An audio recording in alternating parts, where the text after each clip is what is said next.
ನವರಾತ್ರಿ ಎನ್ನುವಂಥದ್ದು 9 ರಾತ್ರಿ ದೇವಿಯನ್ನು ಆರಾಧಿಸುವಂತಹ ಹಬ್ಬದ ಸಮಯ. ಈ 9 ಎನ್ನುವುದನ್ನು ಸಂಖ್ಯಾಸೂಚಕವಾಗಿಯೇ ಪರಿಗಣಿಸಿರುವುದು ಜನಪದರ ವಿಶೇಷ. ಏಕೆಂದರೆ ಪ್ರತಿಪದೆಯಿಂದ ತೊಡಗಿ ದಶಮಿಯವರೆಗೆ 9 ಅಂತ ಲೆಕ್ಕಾಚಾರ ಹಿಡಿದಾಗ ಪ್ರತಿಪದೆಯಿಂದ ತೊಡಗಿ ನವಮಿಯವರೆಗೆ +1 ಅಂದರೆ 10ನೆಯದು ದಶಮಿ. ಈ ಆರಂಭದಲ್ಲಿ ಪ್ರತಿಪದೆ ಎನ್ನುವ ಸಂಸ್ಕೃತ ಶಬ್ದದ ದ್ರಾವಿಡ ರೂಪ ಪಾಡ್ಯ ಅಥವಾ ಪಾಡ್ಯಮಿ. ಪಾಡ್ಯ ಎನ್ನುವುದು ಏಕ್, ಒಂದು, 1 ಎನ್ನುವುದರ ಅರ್ಥ. ಅದು ಮೊದಲ ದಿನ. ದುರ್ಗಾ ಪಾಡ್ಯ, ಅದು ದುರ್ಗಾ ಪ್ರತಿಪದೆ, ಅದು ದೇವಿ ಪ್ರತಿಪದೆ, ಅದು ನವರಾತ್ರಾರಂಭ, ಶರನ್ನವರಾತ್ರಿಯ ಆರಂಭಿಕ ಕಾಲ. ಇಡೀ ಉತ್ಸವದ ಮೂಲ ಚಕ್ರ ಅಲ್ಲಿರುತ್ತದೆ. ಎರಡನೆಯದ್ದು ಬಿದಿಗೆ, ಅಂದರೆ ದ್ವಿತೀಯ ಎನ್ನುವುದರ ದ್ರಾವಿಡ ರೂಪ ಬಿದಿಗೆ, ಅಂದರೆ ನಂಬರ್ 2, 2 ಅಂತ ಅರ್ಥ. ನೋಡಿ, ಅದು ಸಂಖ್ಯಾಸೂಚಕ ಎಂಬುದನ್ನು ನಾವು ಗಮನಿಸಿರುವುದಿಲ್ಲ. ಆದರೆ ದ್ವಿತೀಯ ಅದು ದುರ್ಗಾ ಬಿದಿಗೆ. ಮೂರನೆಯದು ತೃತೀಯ, ಅದನ್ನು ದ್ರಾವಿಡ ರೂಪದಲ್ಲಿ ತದಿಗೆ ಅಂತ ಹೇಳ್ತೇವೆ ನಾವು. ಹಾಗಾಗಿ ದುರ್ಗಾ ತದಿಗೆ, ದುರ್ಗಾ ತೃತೀಯ, 3ನೇ ದಿನ. 4ನೇದು ಚತುರ್ಥ. ಹೇಗೆ ಭಾದ್ರಪದ ಮಾಸದಲ್ಲಿ ಬರುವಂತಹ ಚತುರ್ಥಿ ಅದು ದ್ರಾವಿಡ ರೂಪದಲ್ಲಿ ಚೌತಿ ಆಗ್ತದೋ, ಹಾಗೆ ಇಲ್ಲಿ ಕೂಡ ಅದು ಚೌತಿ, ಆ ಶಬ್ದದ ತದ್ಭವ ರೂಪ ಅದು. ಹಾಗಾಗಿ ಅಲ್ಲಿ ಬರುವಂತಹ ಭಾದ್ರಪದ ಮಾಸದ ಚೌತಿ ಎಂಬುದು ಗಣೇಶ ಚತುರ್ಥಿ ಆಗ್ತದೋ, ವಿನಾಯಕ ಚತುರ್ಥಿ ಆಗ್ತದೋ, ಇಲ್ಲಿ ಬರುವುದು ದುರ್ಗಾ ಚತುರ್ಥಿ ಆಗ್ತದೆ, ದೇವಿ ಚತುರ್ಥಿ ಆಗ್ತದೆ, ದುರ್ಗಾ ಚತುರ್ಥಿ. 5ನೇಯದ್ದು ಪಂಚಮಿ. ನೋಡಿ, ಈ ಪಂಚಮಿ, ಪಂಚ ಅಂದರೆ 5. ಈ ಪಂಚಮಿ ಎಂಬುದು ದೇವಿಯ ಒಂದು ಬಹಳ ಪರಿಪೂರ್ಣ ಸ್ವರೂಪವಾಗಿರುವಂತಹ ಮತ್ತು ಸುಲಭ ಸಾಧ್ಯವಾಗಿರುವಂತಹ ಲಲಿತೆಗೆ ಸಮರ್ಪಿತ. ಹಾಗಾಗಿ ಅದು ಲಲಿತಾ ಪಂಚಮಿ. ಅನೇಕ ದೇಗುಲಗಳಲ್ಲಿ ಲಲಿತಾ ಪಂಚಮಿ ಎಂಬುದು ಬಹಳ ವೈಭವ. ಒಡಿಯೂರು ಕ್ಷೇತ್ರದಲ್ಲಾಗಿರಲಿ ಅಥವಾ ಕೊಲ್ಲೂರಿನಲ್ಲಾಗಿರಲಿ, ಮಂಗಳದೇವಿಯಲ್ಲಾಗಿರಲಿ, ಲಲಿತಾ ಪಂಚಮಿ ವಿಶೇಷ ಆರಾಧನೆಗಳೆಲ್ಲ ನಡೆಯುವುದಿದೆ. ಹಾಗಾಗಿ ಲಲಿತೆಗೆ ಸಮರ್ಪಿತವಾಗಿರುವ ಪಂಚಮಿ 5ನೆಯ ದಿನ, ಅದು ಲಲಿತಾ ಪಂಚಮಿ. 6ನೇಯದ್ದು ದುರ್ಗಾ ಷಷ್ಠಿ. ಷಟ್ ಅಂತ ಹೇಳಿದರೆ 6, ಹಾಗಾಗಿ ದುರ್ಗಾ ಷಷ್ಠಿ. 7ನೇಯದ್ದು ದುರ್ಗಾ ಸಪ್ತಮಿ. 8ನೇಯದ್ದು ದುರ್ಗಾಷ್ಟಮಿ. ಸಪ್ತಮಿ ಅಂದರೆ 7, 8 ಅಷ್ಟಮಿ 8ನೇಯದ್ದು. 9ನೇಯದು ದುರ್ಗಾ ನವಮಿ, ಅದು ಮಹಾನವಮಿ, ಆಯುಧ ಪೂಜೆ. ಕೊನೆಯಲ್ಲಿ 10ನೇದು ದಶಮಿ, 10 ಅಂತ ಅರ್ಥ.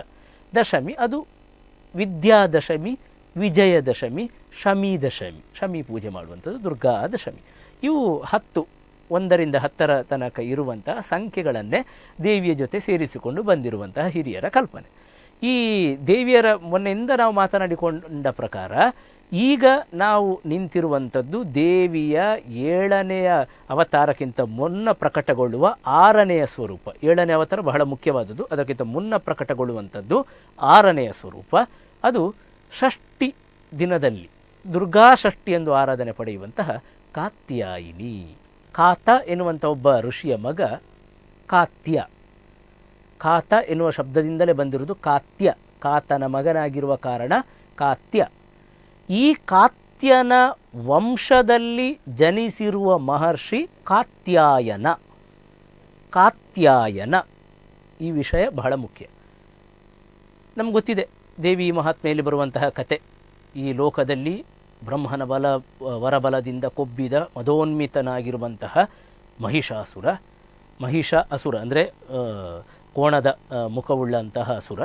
ಈ ಮಹಿಷಾಸುರ ಅತ್ಯಂತ ಆರ್ಭಟಿತವನ್ನು ಉಂಟು ಮಾಡಿ ಜಗತ್ತಿನಲ್ಲಿ ಅಲ್ಲೋಲ ಕಲ್ಲೋಲವನ್ನು ಉಂಟು ಮಾಡ್ತಾನೆ. ತ್ರಿಜಗಕ್ಕೂ ತೊಂದರೆ ಉಪಟಳಗಳನ್ನು ಮಾಡ್ತಾನೆ. ಆಗ ದಿಗ್ಮೂಢರಾಗಿರುವಂತಹ ದೇವತೆಗಳು ಅನ್ಯ ವಿಧಿ ಇಲ್ಲದೆ ತ್ರಿಮೂರ್ತಿಗಳ ಮುಖೇನ ಜಗನ್ಮಾತೆಯನ್ನು ಸದ್ಭಕ್ತಿಪೂರ್ಣವಾಗಿ ಪ್ರಾರ್ಥಿಸಿಕೊಳ್ತಾರೆ. ಅನ್ಯತಂ ಶರಣಂ ನಾಸ್ತಿ ಅಂತ ಹೇಳಿ ನೀನೇ ಗತಿ ಎನ್ನುವಂತಹ ಹಂತಕ್ಕೆ ಬಂದು ಬಿಡ್ತಾರೆ, ದೀನ ಸ್ಥಿತಿಗೆ ಬಂದು ಬಿಡ್ತಾರೆ. ಆಗ ದೇವಿ ತ್ರಿಮೂರ್ತಿಗಳ ಮನವಿಯನ್ನು ಭಿನ್ನವಿಸಿಕೊಂಡು ಜಗತ್ತಿನ ಪ್ರಾರ್ಥನೆಗೆ ಒಲಿದು ಪ್ರಕಟಗೊಳ್ಳಬೇಕು. ಹೀಗೆ ಪ್ರಕಟಗೊಳ್ಳುವ ಸಂದರ್ಭದಲ್ಲಿ ದೇವಿ ಮೊದಲಾಗಿ ಪ್ರಕಟಗೊಂಡದು ಮಹಿಷ ಸಂಹಾರಾರ್ಥವಾಗಿ ಪ್ರಕಟಗೊಂಡ ತಕ್ಷಣ ಸಂಹಾರ ಮಾಡಿದ್ಲು ಅಂತ ಅರ್ಥ ಅಲ್ಲ. ಪ್ರಕಟಗೊಳ್ಳುವಂಥ ಸಂದರ್ಭದಲ್ಲಿ ಅದು ಭಾದ್ರಪದ ಮಾಸದ ಕೃಷ್ಣ ಚತುರ್ದಶಿ, ಭಾದ್ರಪದ ಮಾಸದ ಕೃಷ್ಣ ಚತುರ್ದಶಿ ದಿವಸ ದೇವಿ ಪ್ರಕಟಗೊಳ್ತಾರೆ. ಹೀಗೆ ಪ್ರಕಟಗೊಂಡ ದೇವಿಯನ್ನು ತೃಪ್ತಿ ಉಂಟು ಮಾಡಬೇಕು, ತೃಪ್ತಳನ್ನಾಗಿ ಮಾಡಬೇಕು, ಆಕೆಗೆ ತಣಿವುಗಾಣಿಸಬೇಕು, ಆಕೆಯನ್ನು ಸಮಾಧಾನವಾಗಿ ಪ್ರಸನ್ನ ಚಿತ್ತಳನ್ನಾಗಿ ಮಾಡಬೇಕು. ಆ ಕಾರಣದಿಂದ ಪ್ರಕಟಗೊಂಡ ದಿನದಿಂದ ಪೂಜಾರಂಭಗೊಳ್ತದೆ.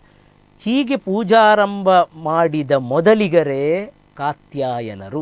ನಾನಾಗ ಹೇಳಿದೆ, ಕಾತನ ಮಗ ಕಾತ್ಯ, ಕಾತ್ಯನ ವಂಶದಲ್ಲಿ ಹುಟ್ಟಿದ ಕಾತ್ಯಾಯನ. ಈ ಕಾತ್ಯಾಯನ ಮಹರ್ಷಿ ಮಹಿಷ ಸಂಹಾರಾರ್ಥವಾಗಿ ಪ್ರಕಟಗೊಂಡಂತಹ ದೇವಿಯನ್ನು ಮೊದಲಾಗಿ ಆರಾಧಿಸಿದ ಕಾರಣ, ದೇವಿಗೆ ಕಾತ್ಯಾಯನರಿಂದ ಮೊದಲ ಪೂಜೆಯನ್ನು ಪಡೆದ ಕಾರಣ ಕಾತ್ಯಾಯಿನಿ ಎನ್ನುವ ಹೆಸರು ಬಂತು. ನೋಡಿ ಎಂತಹ ಒಂದೊಂದು ಸಂಬಂಧ ನೋಡಿ, ಆ ಹೆಸರುಗಳ ಹಿಂದಿರುವ ಕಾತ್ಯಾಯಿನಿ ಎನ್ನುವಂಥ ಹೆಸರು ಬಂತು. ಕಾತ್ಯಾಯನರು ಮಹಿಷನನ್ನು ವಿಜಯದಶಮಿ ನವರಾತ್ರಿಯ ಕೊನೆ ದಿವಸ ವಿಜಯದಶಮಿ ಎಂದು ಸಂಹಾರ ಮಾಡಿದ್ದು. ಆಗ ಅದಕ್ಕಿಂತ ಮೊದಲು ಆರಂಭದಲ್ಲಿ ಸಪ್ತಮಿ, ಅಷ್ಟಮಿ, ನವಮಿ, ಅಂದರೆ ನವರಾತ್ರಿಯಲ್ಲಿ ಬರುವಂತಹ ದುರ್ಗಾ ಸಪ್ತಮಿ, ದುರ್ಗಾಷ್ಟಮಿ ಮತ್ತು ಮಹಾನವಮಿ, ಈ 3 ದಿವಸ ಬಿಡದೆ ಪೂಜೆ ಮಾಡ್ತಾರಂತೆ ಕಾತ್ಯಾಯನರು. ಹೀಗೆ ಪೂಜೆ ಮಾಡಿದ ಕಾರಣ ವಿಜಯದಶಮಿ ಎಂದು ಮಹಿಷ ಸಂಹಾರ ಆಗ್ತದೆ, ದುಷ್ಟ ಸಂಹಾರ ಆಗ್ತದೆ ಎಂಬುದು ಕತೆ. ಕಾತ್ಯಾಯಿನಿ ಒಂದು ಶಕ್ತಿ ದೇವತೆ, ಕೈಯಲ್ಲಿ ಆಯುಧ ಪಾಣಿ, ಚತುರ್ಭುಜೆ, ಅಲ್ಲದೆ ವಿಶೇಷತಃ ಸಿಂಹವಾಹನೆ. ದೇವಿಯ ಸ್ವರೂಪದಲ್ಲೇ ಶಕ್ತಿಯ ಸಂಚಯನ ಇರ್ತದೆ. ಮೋಕ್ಷ ಪ್ರಾಪ್ತಿಗೋಸ್ಕರ ದೇವಿಯನ್ನು ಆರಾಧನೆ ಮಾಡ್ತಾರೆ. ಮನಸ್ಸಿನ ಕಲ್ಮಶಗಳನ್ನು ದೂರೀಕರಿಸುವುದಕ್ಕೆ ದೇವಿಯ ಆರಾಧನೆ ಮಾಡ್ತಾರೆ. ಅಲ್ಲದೆ ಕಾತ್ಯಾಯಿನಿಯ ಪೂಜೆ ಎಷ್ಟು ಪ್ರಶಸ್ತವಾದದ್ದು ಎನ್ನುವುದಕ್ಕೆ ಭಾಗವತದಲ್ಲಿ ಒಂದು ಕತೆ ಬರ್ತದೆ. ಈ ಗೋಪಿಕೆಯರು ಎಲ್ಲರಿಗೂ ಕೃಷ್ಣನೇ ನನಗೆ ಪತಿಯಾಗಿ ಸಿಗಬೇಕು ಎನ್ನುವಂಥ ಹಂಬಲ, ಹಪಹಪಿಕೆ. ಈ ಕಾರಣದಿಂದ ನಿರಂತರವಾಗಿ ಕೃಷ್ಣನಿಗೋಸ್ಕರ ಪ್ರಾರ್ಥನೆ, ಕೃಷ್ಣ ಸಿಗಬೇಕೆನ್ನುವುದಕ್ಕೆ ಭಿನ್ನಹಗಳೆಲ್ಲ ಏರ್ಪಡುವಾಗ ಕೊನೆಗೆ ಕೃಷ್ಣನೇ ನಮಗೆ ಪತಿಯಾಗಿ ಸಿಗಬೇಕು ಎನ್ನುವ ಉದ್ದೇಶಕ್ಕೆ ಕಾಳಿಂದಿ ಮತ್ತು ಯಮುನೆ, ಕಾಳಿಂದಿ ನಮಗೆ ಗೊತ್ತಿದೆ, ಕಾಳಿಂಗ ಸರ್ಪ ಇದ್ದಂತಹ ನದಿ ಅದು ಕಾಳಿಂದಿ. ಇನ್ನು ಯಮುನೆ, ಕೃಷ್ಣನ ಇಡೀ ಚರಿತ್ರೆಯಲ್ಲಿ ಬಹಳ ಮುಖ್ಯವಾದ ಆಕರ್ಷಣೆ ಆ ನದಿ. ಯಮುನಾ ತೀರದಲ್ಲೇ ಕುಳಿತು ಕೃಷ್ಣ ವೇಣುವನ್ನು ಊದಿದ ಕತೆ, ವರ್ಣನೆಗಳು, ಗೀತೆಗಳೆಲ್ಲ ಬಹಳ ಪ್ರಸಿದ್ಧವಾದದ್ದು. ಹಾಗಾಗಿ ಅಂತಹ ಯಮುನೆ, ಕಾಳಿಂದಿ ಮತ್ತು ಯಮುನೆ, ಈ 2 ನದಿಗಳ ಪಕ್ಕದಲ್ಲಿ ಕಾತ್ಯಾಯಿನಿಯನ್ನು ಗೋಪಿಕೆಯರು ಆರಾಧನೆ ಮಾಡ್ತಾರಂತೆ, ಕೃಷ್ಣ ನಮಗೆ ಪತಿಯಾಗಿ ಸಿಗಲಿ ಎಂಬ ಉದ್ದೇಶಕ್ಕೆ. ಹಾಗಾಗಿ ಕೃಷ್ಣ ಪ್ರಾಪ್ತಿಗೋಸ್ಕರ ಗೋಪಿಕೆಯರು ಮಾಡಿದಂತಹ ಪ್ರಾರ್ಥನೆ ಅದು ಕಾತ್ಯಾಯಿನಿಗೆ. ಹಾಗಾಗಿ ಕಾತ್ಯಾಯಿನಿಯ ಪೂಜೆ ಭಾಗವತ ಕಾಲದಲ್ಲೇ, ವೈಷ್ಣವ ದ್ವಾಪರ ಯುಗದಲ್ಲೇ ಬಹಳ ಮುಖ್ಯವಾಗಿತ್ತು ಎಂಬುದನ್ನು ಈ ಸಂದರ್ಭದಲ್ಲಿ ನಾವು ಗ್ರಹಿಸಬಹುದು. ಕಾತ್ಯಾಯಿನಿ ಮುಖ್ಯವಾಗಿ ಆಜ್ಞಾಚಕ್ರದಲ್ಲಿ ಇರ್ತಾಳೆ. ಅಂದರೆ ನಮ್ಮ 2 ಐಬ್ರೋಗಳು, ಕಣ್ಣಿನ ಹುಬ್ಬುಗಳೇನಿವೆ, ಅದರ ಮಧ್ಯೆ ಮನುಷ್ಯನ ಸಪ್ತಚಕ್ರಗಳಲ್ಲಿ ಒಂದಾಗಿರುವ ಮತ್ತು ಮುಖ್ಯ ಚಕ್ರವಾಗಿರುವ ಆಜ್ಞಾಚಕ್ರ ಇರ್ತದೆ. ಈ ಆಜ್ಞಾಚಕ್ರದಲ್ಲಿ ಕಾತ್ಯಾಯಿನಿ ಇರ್ತಾಳಂತೆ.